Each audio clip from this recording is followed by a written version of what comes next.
السلام عليكم ورحمة الله وبركاته. أهلا بيكم مع ملك الأجهزة محمود عباس وأفران جديدة لأول مرة غير الحشاش. طب إيه يا عم محمود، أنت غيرت رأيك في الحشاش؟ هو الحشاش فيه مشكلة؟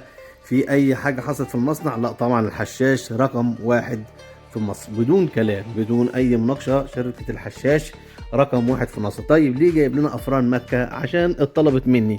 في ناس عايزة فرن مكة، وفي ناس عايزة بالذات فرن 60 سنتي. الحشاش موضوع ال 60 سنتي الصغير البيبي بقالنا اكتر من 3 4 شهور الخامات ناقصه في السوق زي ما انتم عارفين، وفي مشكله في الخامات، فمش عارفين نطلع انتاج منه في المصنع. فلا احنا هنقف طبعا، لا مش هينفع نقف.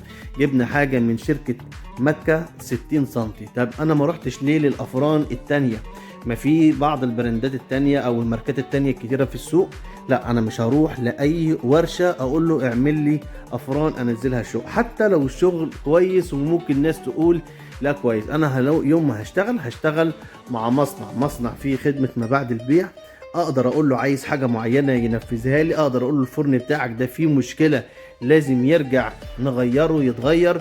فلازم انا اتعامل مع مصنع مش مع ورشة. انا جايب لك النهاردة شكلين يعني يعتبر انا بالنسبه لي شايفهم اللي هم اشيك الوان، اسود ساده والسيلفر الساده. عشان في الوان بيبقى مثلا الاسود الباب تلاقي احمر، مثلا سيلفر الاقي باب اسود. فانا ما بحبش التلطيش، انا بحب يبقى الخامه شكلها واحد او الفرن شكله واحد، بحيث لما يتحط في اي مكان يبقى الشكل شكله مناسق وجميل. النهارده انا معايا فرن مكه طبعا مصانع مكه، طبعا ضمان موجود معانا لمده سنه، كمان موجود معانا ال 60 سنتي، كمان نقدر نعمله ارتفاع 70 سنتي، هو ده حوالي 74 سنتي.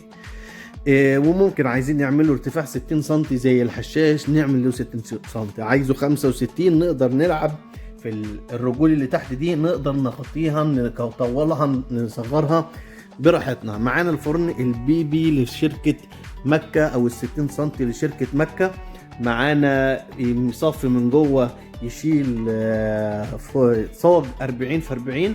طبعا هنفتح دلوقتي وهنشوف شكله عامل ازاي من جوه. الدهان بتاعه كله 10 على 10 الصراحه، الدهان كويس الى حد ما. كمان في عازل حراري، التخبيطه ديت لو على صاج من تحت ده كده عشان متفرغ طبعا من جوه. هنا اسمعوا الصوت ده، في عازل حراري من جوه.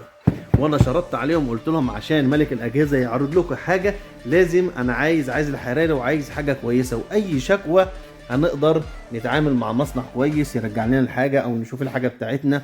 فان شاء الله معانا فرن مكه 60 سنتي يعني، والى حد ما والله شكله سيمبل وجميل خالص مع السلسله الصغنونه ديت.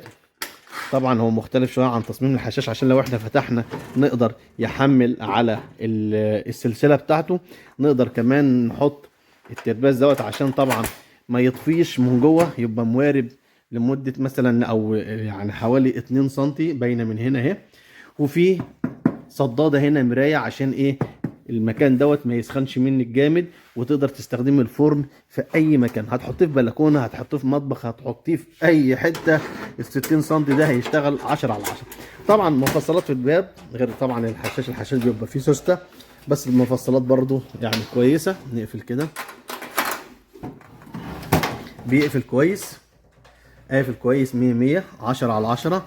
كمان باين اهو العازل الحراري من هنا، ده العازل اهو يا جماعه عشان نتاكد برضو اللي فيه عازل من جوه. المساحه الداخليه بتاعته انا شايفها الصراحه اما حندقه وجميله، معاه عود حديد وبيجي معاه الضمان بتاعه. طيب لو احنا حابين نحط صاج، ده صاج اهو 40 في 40 ألمونيا، ده مش جاي مع الفرن، ده طبعا بيبقى حاجه لها حساب لوحدها. معاه شهاده الضمان بتاعته، وكمان بيعملوا بوتاجاز من فوق. يعني هم لسه عارضين عليا اللي يجيبوا لي عينه اتفرج عليها، بس انا لسه لما نشوف الافران دي هتعجبنا ولا لا عشان نحدد بعد كده اللي احنا عايزينه. طبعا بتبقى البلاطه عاديه زي ما هنا موضح، هنا بلاطه عاديه خالص، طبعا ملوش علاقه بشغل المينا والكلام ده. وطبعا كل حاجه بتكلفتها، هم قالوا لي عايز تعمل مينا عايز تعمل اللي انت عايزه كله بتكلفته، بس طبعا الحاجات دي بتاخد وقت. فانا شايف ان الفرن شكله سيمبل جدا كويس، سعره حنين خالص. النهارده الفرن البيبي في الحشاش وصل 3000 جنيه، وصل 3000 جنيه ومش موجود. يعني لو متوفر كمان ممكن سعره يرفع اكتر من كده. فعندنا افران مكة ال60 سنتي في 45 بيصف من جوه حوالي 42 في 42، يقدر يشيل صاج 40 في 40 مرتاح.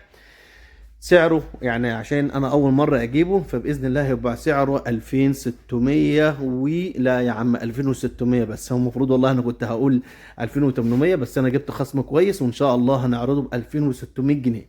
انا جاي لي كام قطعة؟ حوالي 10 قطع يعني، دولت لسه في البداية لغاية ما نجيب دفعة كبيرة ان شاء الله. شحن متاح لأي مكان داخل مصر او خارج مصر، يوصل لك في اي مكان. دعواتكم لملك الأجهزة محمود عباس، وان شاء الله جايات كتيرة وهنجيب حاجات اكتر كمان ان شاء الله.